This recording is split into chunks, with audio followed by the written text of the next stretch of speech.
All right. Hello, everybody. This is Mac Boland, and I'm here with Rob Sherrill, and we're starting on our first podcast, Illinois Wrestling and 2017-18 season, and we are underway. And, Rob, let's start right off.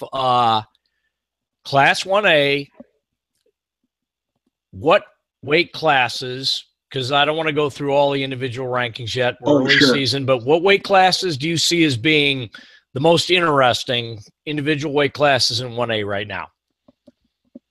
Well, I think you have to look at 120 through 138 probably as being the most interesting. 130 at 120 you have Gabe Spencer of Hayworth and the 106-pound champion Cameron Johnson of Aurora Christian. Those two have already wrestled this fall. Spencer beat him at the preseason nationals, so that's why he got the number one spot. So those two guys plus Alex Friddle of Coal City make 120 real interesting. 126, looks like we have two state champions there. Chase Biddle of Althoff, who's 1-2.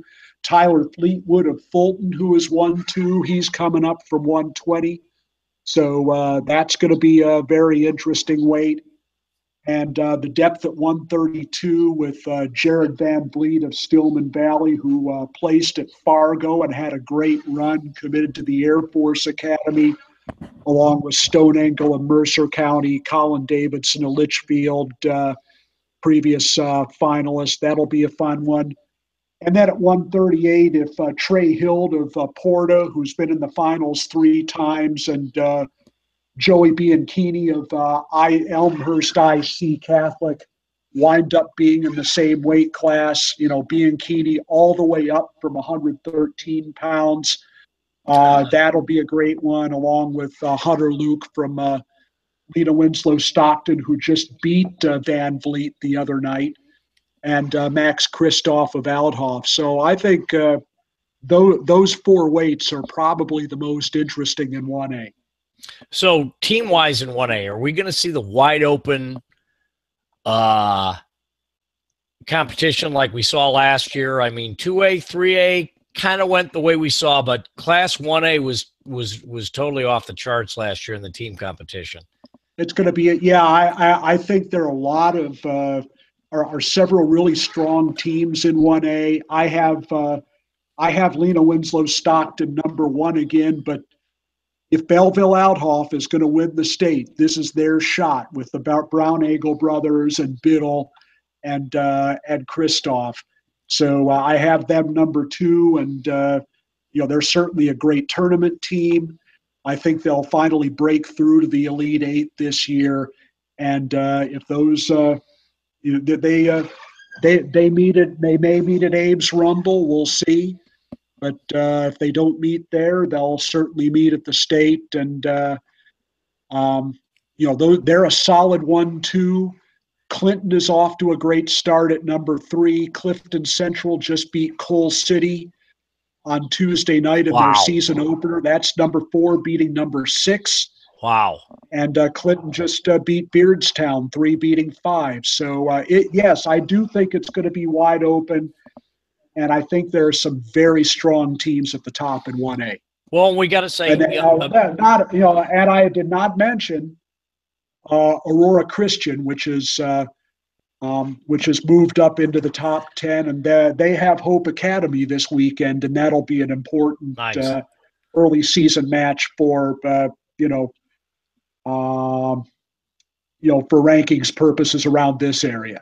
Yeah, and got to mention the Brown Eagle guys, because regardless of class, those are 2 of the best wrestlers in this state. And sure, I signed with Illinois, and absolutely, I want to see them wrestle at the next level.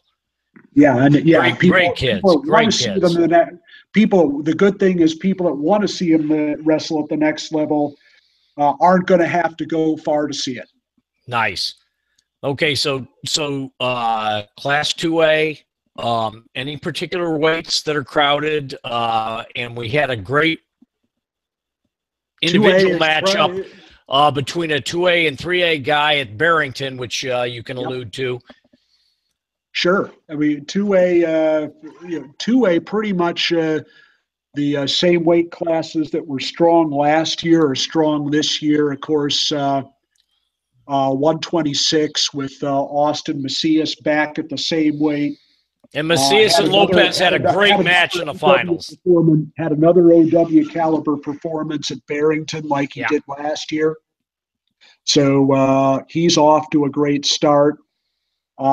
Tyler Delaware from Washington has moved up to 132, where he'll go against Randazzo. Now, Randazzo earlier this week just lost to Dylan Canary of Wakanda, who had a great summer. So 132 is looking real strong. 138 with Wee Rochelle, the two-time champion from Chicago, Washington, along with Savion Haywood from Bloomington, another guy who had a great summer. So I think 132 is another weight class that is going to be real interesting. And, of course, a defection from 3A into the 2A classification was Jaden Glausner, who was a state place winner at McHenry last year. His parents bought a farmhouse, and he's at Richmond Burton this year, and he's at 182. So and probably the last one we should mention is at 220. We'll have Luke Luffman of Urbana and Jace Punky of Washington in the same weight class again, and they'll probably have, along with Jake Kaminsky of Fenwick. So that will be another great weight class. Nice. So is Washington still the 2A team to beat? Yes, I think they are, at least for one more year. Crystal Lake Central has a real nice senior nucleus in the middle weights, and so does Cahokia. They have most of their team back from their state medal team of last year. And they have a loss to Granite City already, but Granite City is looking better than they've looked in the last few years. So I think it's going to be most of the same suspects in 2A. Antioch looks strong, as well as LaSalle, Peru, Bloomington, and Dixon. So those are the teams at the top there. Yeah, and in case you guys missed it, there was a great video of the Barrington finals between runner-up Lopez from DeKalb and Macias, and 2A state champ. And great match, 6-5 win for Macias. If you haven't seen it, by all means, please check it out. Awesome match to watch. Yeah, it's on the IWCOA's YouTube channel. They're going to be posting a lot of finals, of tournament finals videos this year. I believe all the Barrington finals are up there right now, so you can go to YouTube and check it out. Okay, so going to 3A, there are going to be some very loaded weight classes in 3A. Oh, for sure, and as because of what 3A is, certainly it's they're all going to be very strong. You got to start with 120, obviously, with Melendez, Ford, Melton, Zacconi, and Lindsay. Loaded. As well as Lindsay and Anthony Bolton. Loaded. All at that weight class. So that's that's going to be worth the price. How many state champs do you have in that weight class? Yeah, just only about 3. And a couple of plus a couple of other high place winners. So that is going to be some fun. And of course, Lopez leads the list at 126 for right now. We have Woods and Madrigal again at 132, and of course Chumbley beat Preston at Barrington. So he got himself one of the 3 stars of the week. In the Illinois Best Weekly there. So that's going to be a great one. And, At 152, we have probably going to have another Lawan Hartman showdown there. Yeah. So that's going to be a fun one to watch. At 160, Smith and Ferranti and Ferraro is there. That'll be another fun weight class to look at.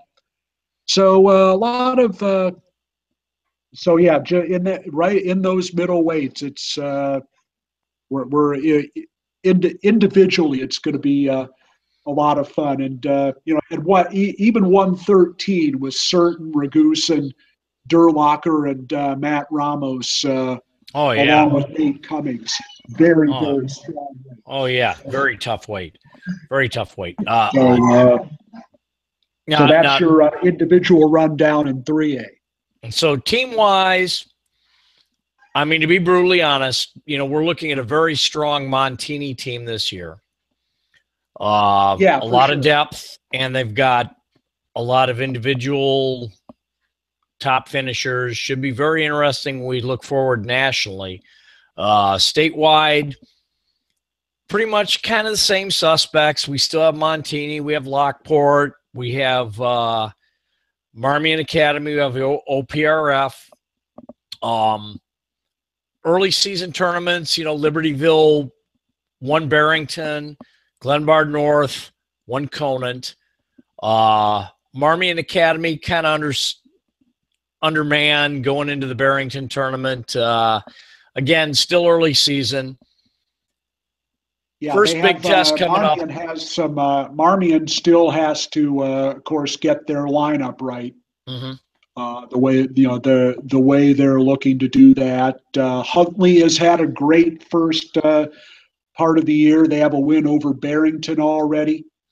Barrington has a win over Washington, so they're not going away.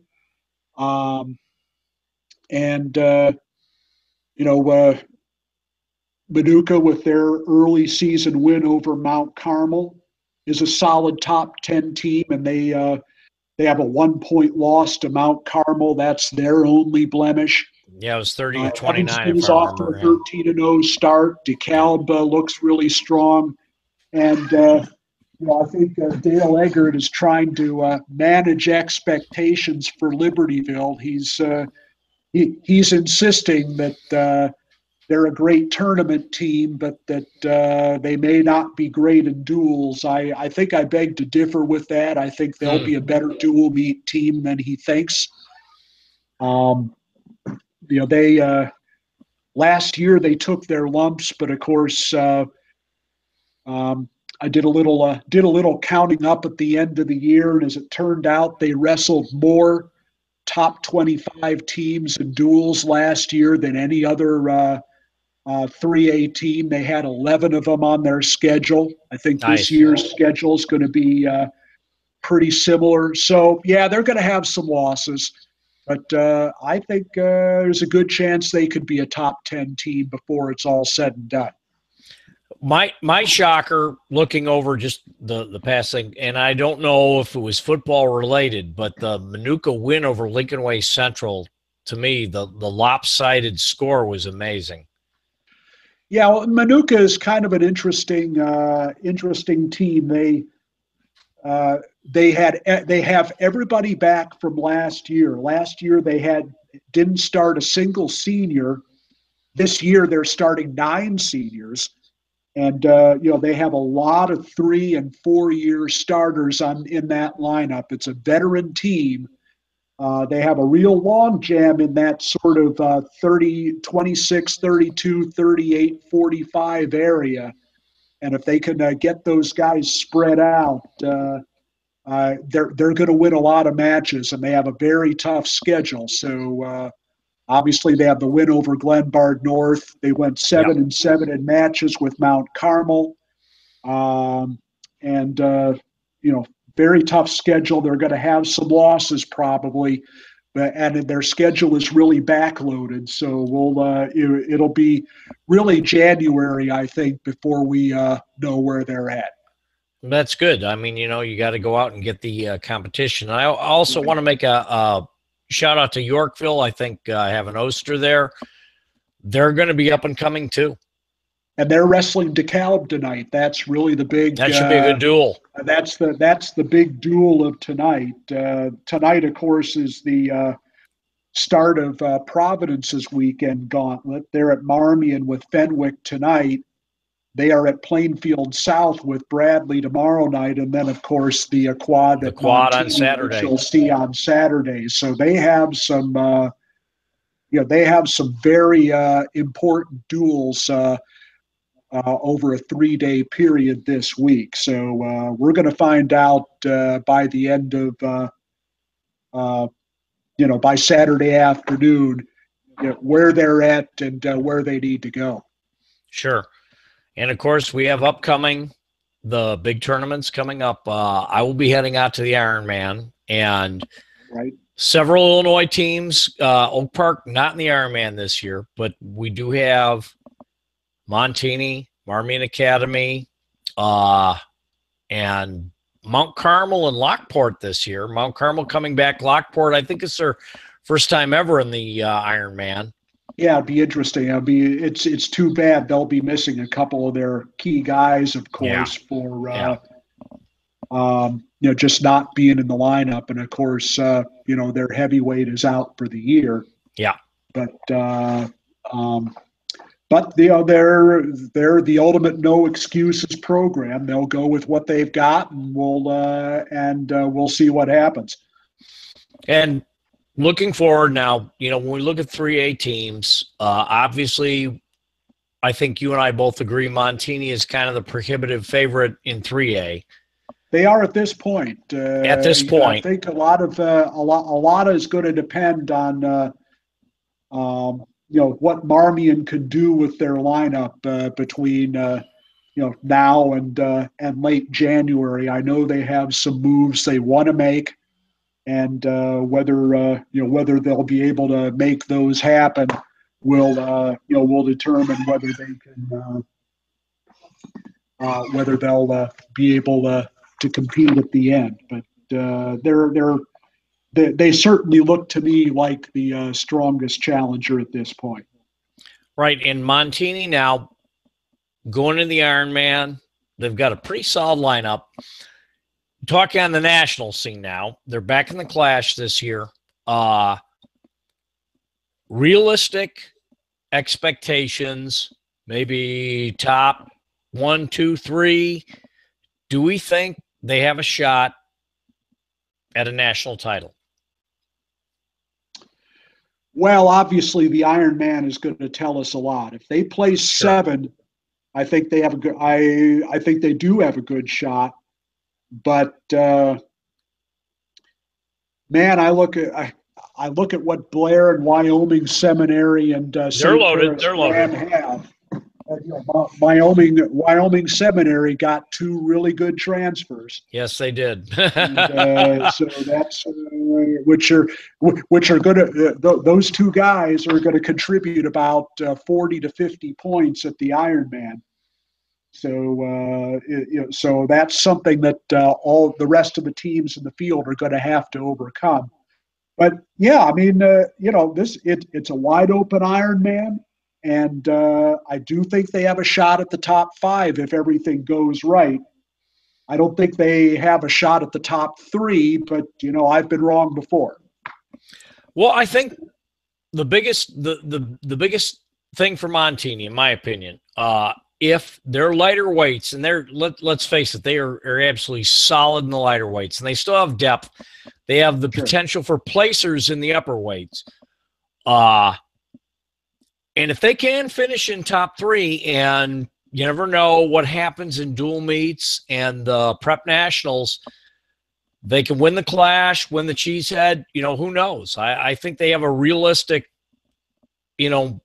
shot, but we'll see. Exactly. Yes, absolutely. And, again, if they do finish in the top 3 at the Ironman, that means they're going to finish ahead of one of my national top 3, whether it's Blair, whether it's Wyoming Seminary, whether it's St. Paris Graham. St. Paris Graham, of course. Obviously that is going to get them into the picture. I started Montini a little low in my win national rankings. I started them 12th, but I think I think they do have a lot of upside potential. They're I think I think the wild card is the strength of some of the other Ohio teams we're going to see, Sure. not just Graham. Sure. But I don't know that this will not be a particularly strong St. Edward team, but they'll have individuals. Yeah. Wadsworth will have individuals. Massillon Perry. I mean, Massillon Perry's always got good teams. Nobody's going to beat Regional, David Carr, let's face it. No. Brecksville is going to have some individuals. Yeah. They got the Tag brothers. Yeah. So those teams are all going to, pick off some guys that, Montini's going to try and get into the top 8. So, that's something they're going to have to overcome. Well, I think the depth for Montini could be a plus for them. And if they can get, obviously they've got the guys like Luan, like Woods, Melendez that are obviously going to place. But you have the other guys like Peterson, Ortiz, Stiles, Mayora, etc.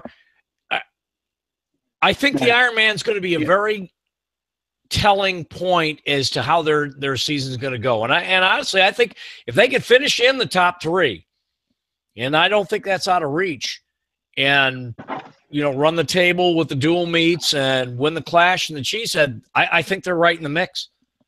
Yeah. The Ironman is really a key one, and we'll see what we'll see being the road team, what they have for teams like Perry and Wadsworth and Brecksville that are kind of going to be kind of on their home kind of on their home turf. It's going to be really interesting to see. Yeah, I'm looking forward to it. Now, I think in within Illinois, again, we think, and I think you probably agree, it's Montini and everybody else. Be interesting to see how, a team like Oak Park River Forest, which is really solid in the lighter to middleweights, but has a lot of holes in the lineup. Marmion Academy, Mount Carmel, some of the other teams, how they'll shake out during the season. And, of course, we won't know regional, sectional assignments, how that's all going to work out. But I think right now in Class 3A, everybody would be chasing Montini just based on the depth and the talent they have. Well, let's not overlook what's going to happen on Saturday, of course, the Washington Duels. Which is the first really big test for Oak Park River Forest. I know that's a really good field this year. LincolnWay West and Lockport are new to that. Yep. I know that Deerfield is one of the teams Oak Park River Forest is going to wrestle. I know the 3 teams Deerfield is going to wrestle. It's Oak Park River Forest, DeKalb, and Dakota. Those are everybody's. It's 8 teams, and everybody's going to wrestle 3 times. Yep. Those are the 3 teams Deerfield is going to wrestle.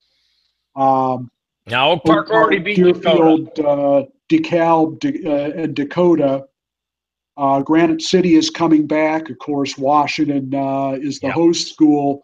LincolnWay West and Lockport are the new teams in that. So they're going to add some.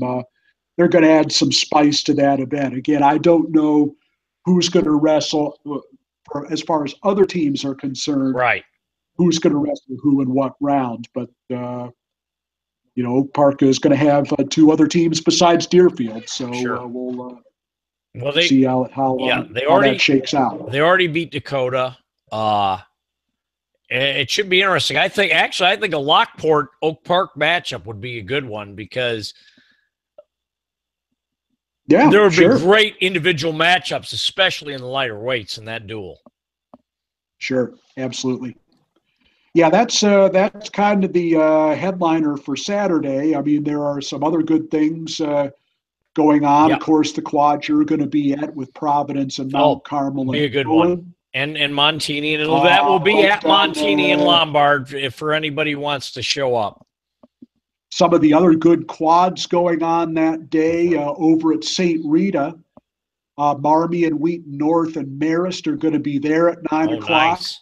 That's a good one too. At Plainfield Central has Glenbard North, Huntley, and Downers Grove South coming in at 9 o'clock. And of course, Huntley beat Glenbard North last year. That was the win that really got them on the map. Up at Grant at 9 o'clock, Barrington, Stevenson, Waukegan coming in. Nice. Down at Yorkville, they're going to host Manuka, Andrew, and Rock Island, another good quad there. And then at Plainfield South has a lot of the other teams in that sectional coming in. Moline's coming in along with East Moline, Normal West, who is in the rankings, and Pekin. So that's all taken place at Plainfield South, and that is at 10 in the morning. So they'll all wrestle 3 duels. So lots of good mega duel action going on this week, and of course the St. Charles East mega duels with Libertyville, Wheaton South, Oswego, and a lot of other good teams there. So there's no excuse on Saturday. So there's no excuse for you people to not go out and witness some great wrestling this weekend. There's going to be a lot of good stuff. Now, I'm going to be at the Montini one in Lombard. As Rob mentioned, there's a lot of good action going on. Get out, support our tournament, support our quads. Come out and watch the wrestling. If you're a fan, there's a lot going on this weekend. And I know you'll be shooting me an email after that's over. Absolutely. With good stuff Absolutely. That's a big one. Yep, it is. It is. And, boosting the Illinois wrestling, I look at the talent on Montini this year, and I'm hoping, fingers crossed, because, I want to see them do their best. So I will be at the Ironman. I'll get some good interviews on that and push our guys and hope they do the best. Now, we will continue to do this as much as possible weekly. If for some reason we can't make it on a Thursday, we'll let you know. But we're going to try and keep this up just like we did last year. And, guys, just keep on viewing, keep on supporting, and we'll be here for you. Just let me throw in, if you look at if you're out there and looking for some place to go tomorrow night, some 2 really great matches in the DuPage Valley tomorrow night. Wheaton-Warrenville South is at Wheaton North for the Battle of Wheaton. Glenbard North is at Naperville Central, 2 top 25 teams there. That's a good one. And LincolnWay West will be at Manuka tomorrow night. So, that's another good one. Some great action going on tomorrow evening if you're looking for a Friday night match to go to. So LincolnWay West Manuka should be a really good one. That'd be a great one. Checking out. 2 top 10 teams there. Absolutely. All right, so we're going to say goodbye now, and hopefully be back next Thursday. Everybody, thanks for watching, and stick with us, and we'll try and do our best to bring it to you. For Rob, have a good night, and we'll catch you guys next time. All right, see you next week.